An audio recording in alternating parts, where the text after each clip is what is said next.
Halo, apa kabar? Anda menyaksikan Cerdas Finansial Syariah bersama saya Syarifah Rama. Hingga menjelang kumandang azan maghrib nanti, kami akan menemani Anda mengupas serba-serbi keuangan syariah bersama narasumber yang sudah bergabung bersama kami di sini ya.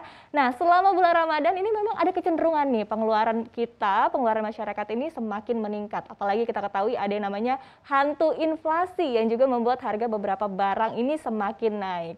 Nah, jika tidak bisa mengatur dengan baik, maka faktor tadi justru berbahaya loh bagi keuangan kita.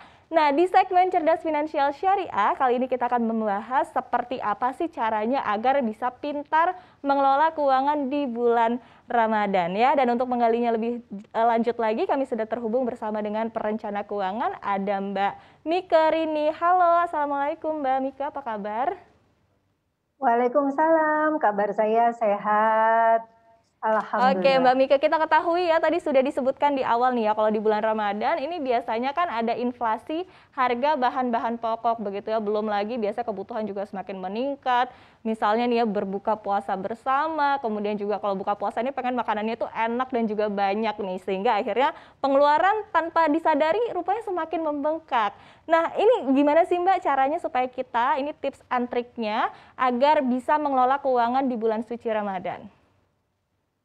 Ya dulu ya kalau sebelum masa pandemi itu biasanya, saya meminta, masyarakat untuk bisa, terutama bagi mereka yang memiliki THR supaya, dana THR-nya itu disisihkan sejumlah minimum 10% gitu ya, untuk menambah tabungannya. Tetapi kalau sekarang di masa pandemi, maka apapun pemasukan Anda, selain baik gaji maupun bukan gaji, Anda THR maupun tidak mendapat THR, maka yang perlu diutamakan sebenarnya bukan pengeluaran Ramadannya, bukan belanja makanan Ramadannya, atau bukan pengeluaran hari rayanya, ya. Tetapi lebih kepada bagaimana kita bisa, memprioritaskan, hal-hal yang lebih, emergency gitu secara keuangan. Ya contoh misalnya ya, dari pendapatan apapun Anda saat ini lebih baik memang, digunakan untuk menambah, dana darurat Anda atau emergency fund. Nah sisanya baik dari gaji maupun THR Anda, itu bisa digunakan cukup atau tidak cukup untuk satu pengeluaran bulan Ramadan Anda, maupun nanti pengeluaran hari raya Anda. Nah kemarin itu sempat saya cek loh ya, saya ke pasar gitu ya, seminggu sebelum Ramadan itu harga-harga sudah naik terutama 9 kebutuhan pokok ya. Saya cek, yang namanya telur terutama dan daging itu sudah pada naik. Nah karena itu memang sepanjang Ramadan ini pengeluaran yang biasanya, melonjak itu adalah memang pengeluaran makanan. Itu dari tahun ke tahun itu tidak pernah berubah. Kenapa ya? Padahal sebenarnya kan kita konsumsi makanan harusnya berkurang, tetapi karena mungkin ya ada, sebuah kebiasaan kalau makan berbuka puasa itu harus yang istimewa, sehingga yang biasanya makannya normal, ini pengeluarannya menjadi berkali lipat karena makanannya juga spesial. Nah itu sebenarnya hal-hal yang perlu dihindari, karena apa? Karena sebaiknya berbagai macam, jenis pemasukan kita, terutama jika Anda mengalami surplus karena ada beberapa pengeluaran yang berkurang, itu jangan karena surplus itu kemudian Anda merasa boleh berbelanja lebih banyak, ya karena sebenarnya itu sama sekali tidak perlu. Betul, ini biasanya karena biasanya siang hari jajan minuman gitu, jajan kopi, bocor-bocor halusnya berkurang, tapi akhirnya rupanya jadi cenderung konsumtif ya begitu ketika berbuka puasa. Dan ini sebenarnya harus dihindari ya Mbak Mika. Nah tapi kalau kita lihat nih ya Mbak, sebetulnya nih secara historis ataupun juga secara kebiasaan, harusnya ataupun juga kebanyakan orang tuh sebetulnya lebih boros atau justru lebih hemat di saat puasa? Malah sama aja ya kalau kebanyakan, saya amati gitu ya. Karena begini, psikologisnya orang puasa itu ketika dia, menahan diri untuk tidak makan, nah maka begitu puasa itu jadi kayak lepas kendali begitu, segala macam mau dibeli ya. Kemudian juga biasanya yang, jalan-jalan gitu ya, makan siang berasa punya uang lebih, akhirnya apa? Akhirnya lebih banyak browsing di internet, di e-commerce gitu ya, di marketplace ya, di toko online. Sehingga semakin banyak dia browsing, itu semakin tergoda untuk berbelanja ya, yang nggak butuh jadi dibeli gitu, dan itu bahkan tidak ada kaitannya dengan kebutuhan puasa atau kebutuhan hari rayanya dia. Contoh misalnya ya, terutama kalau kaitannya di masa pandemi ini, surplus yang terjadi karena ada beberapa kegiatan yang tidak dilaksanakan, ya, itu kemudian disalurkan menjadi hobi yang baru gitu. Jadi yang tadinya tidak punya hobi tertentu jadi punya hobi baru, yang tadinya tidak punya pengeluaran hiburan di rumah gitu jadi punya pengeluaran hiburan di rumah. Jadi jatuh-jatuhnya sama aja, bahkan cenderung bisa jadi lebih konsumtif ya. Karena apa? Karena begitu di rumah sepanjang bulan puasa ini, nah itu kemudian mengakibatkan kita mencari-cari kegiatan gitu. Jadi nggak selalu, bahkan pengeluarannya itu pengeluaran untuk bulan Ramadan maupun hari raya, itu pengeluaran yang lain. Oke, jadi kembali lagi ya kepada prinsipnya adalah berpuasa tidak hanya tahan hawa nafsu makan, minuman, tapi juga hawa nafsu konsumtifnya juga ya Mbak ya. Nah, tapi kalau misalnya Ya, kita tahan ngobrolin belanjanya. soal bulan Ramadan begitu ya, seperti apa sih sebetulnya, ada nggak sih pengeluaran-pengeluaran yang sering kali tidak terduga nih, tapi tiba-tiba dibutuhkan saja begitu saat bulan Ramadan. Ini ada nggak sih Mbak kira-kira? Biasanya itu terkait dengan pengeluaran, kebiasaan yang terjadi di bulan Ramadan ya. Contohnya biasanya buka puasa bersama ya. Nah kita karena sistem di Indonesia itu kebanyakan memang ini sebenarnya bagus ya, kekeluargaan. Jadi kita tuh senang berkumpul ya.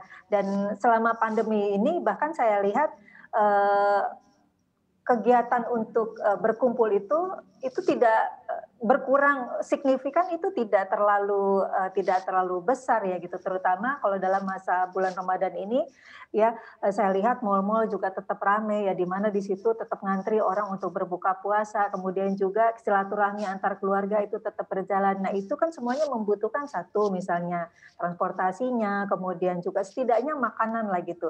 Nah saya lihat pengeluaran yang melonjak itu memang makanan. Makanan baik kita sediakan untuk makanan istimewa yang kita buat sendiri di rumah, atau begitu kita mengadakan kegiatan silaturahmi tadi seperti buka puasa bersama di mal atau buka puasa bersama keluarga besar. Nah itu adalah pengeluaran-pengeluaran yang melonjak. Nah hal yang lain adalah pengeluaran-pengeluaran seputar hari raya. Nah, kalau kita perhatikan ibu-ibu, pengeluaran hari raya itu masih sekitar hari rayanya mungkin masih sekitar 10 sampai 15 hari lagi. Tapi sudah beli dari sekarang. Pesanan kue keringnya, busananya, kemudian belum lagi yang bisa membuat membengkak itu pada misalnya adanya eee, kebiasaan untuk memberikan hadiah berupa uang ya, yang sebenarnya Betul. itu tidak ada kaitannya dengan pengeluaran puasa itu sendiri. Iya, ini Mbak Mika ini menarik sekali ya, karena memang, menjelang lebaran ini kebutuhan biasanya justru akan semakin banyak lagi. Tadi seperti disebutkan, belum kue lebarannya, belum baju lebarannya, belum juga pengen kasih THR begitu ya ke orang tua, kemudian juga ke kerabat-kerabat ataupun juga orang, lainnya begitu kan. Kemudian, seperti apa sih Mbak sehingga tips yang perlu kita terapkan dalam mengelola THR nih agar, tidak habis dalam waktu yang sekejap saja? Nah, sesuai dengan spiritnya bulan Ramadan puasa, sesuai dengan spiritnya hari raya. Satu pengeluaran yang memang saya, sarankan untuk naik ya, pengeluaran yang lain tidak, tapi pengeluaran yang ini perlu justru perlu dinaikkan ya.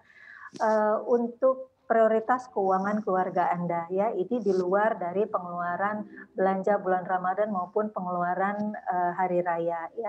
Nah, pengeluaran ini adalah sifatnya seperti satu menambah emergency fund Anda ya, kemudian juga, jika Anda saat ini sedang dalam kondisi kesulitan untuk membayar hutang, maka dana yang ada sebaiknya memang disalurkan untuk penyelesaian hutang tersebut ya. Nah, kemudian juga untuk menambah investasi jangka panjang Anda.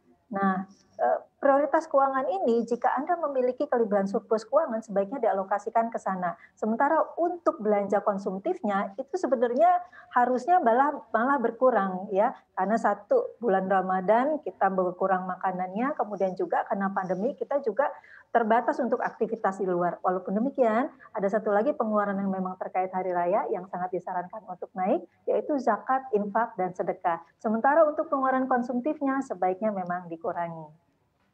Oke, Mbak, kalau misalnya bisa dijelaskan ini untuk porsi-porsinya gitu, kira-kira berapa persen sih, dana yang boleh dikeluarkan untuk keperluan hari rayanya, kemudian juga berapa yang harus dikeluarkan untuk kepentingan zakat dan juga sedekah, kemudian emergency fund ataupun juga nanti untuk investasi begitu, kira-kira berapa sih porsi yang ideal untuk setiap pos-pos pengeluaran ini?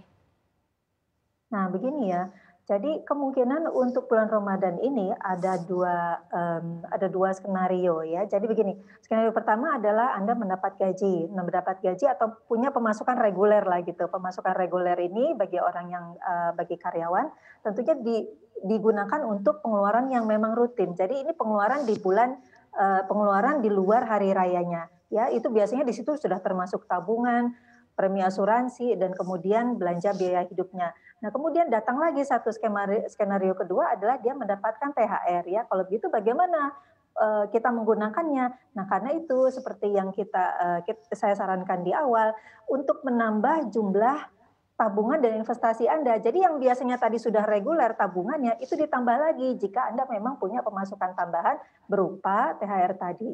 Nah, kemudian dari THR itu setelah kurang lebih 10 sampai 30% dipotong untuk menambah investasi Anda, maka kemudian ambillah kurang lebih 10 sampai 20% untuk zakat, infak, sedekah gitu ya, membayar THR pekerja domestik yang ada di rumah. Kemudian 10 sampai 20% lagi Anda bisa alokasikan untuk sajian lebaran. Karena kalau tidak ada sajian lebaran biasanya berasa kurang afdol gitu ya. Nah, kemudian ada Oke. kebiasaan mungkin ada busana gitu. Itu boleh Anda alokasikan juga. Nah, sisanya untuk mengisi kegiatan liburan selama lebaran. Oke, Mbak Mika tadi ngomong-ngomong soal tabungan nih ya, kira-kira ada nggak sih Mbak rekomendasi untuk produk saving yang efektif begitu ya, yang bersifat syariah begitu, tabungan yang tanpa biaya admin nih, ataupun juga di bank-bank syariah seperti apa? Nah, untuk kegiatan tabungan dan investasi sebenarnya harus disesuaikan dengan tujuannya dan kemudian jangka waktu kapan dana tersebut akan digunakan.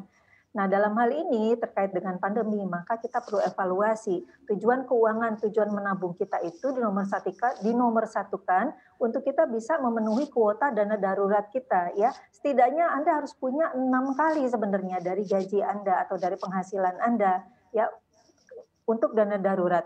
Jika Anda belum memilikinya, maka dari surplus keuangan Anda yang ada sekarang, sebaiknya memang dialokasikan ke sana. Nah, untuk Oke. itu, tempatnya yang cocok, itu memang tabungan dan deposito. Sementara yang jangka panjang, Anda boleh Oke. pilih reksadana saham, syariah, dan lain sebagainya.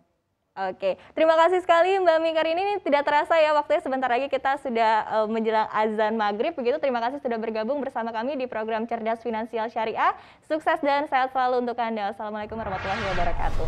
Jangan lupa unduh aplikasi CNBC Indonesia di Google Play Store dan App Store untuk ikuti terus perkembangan terkini terkait berita ekonomi dan bisnis.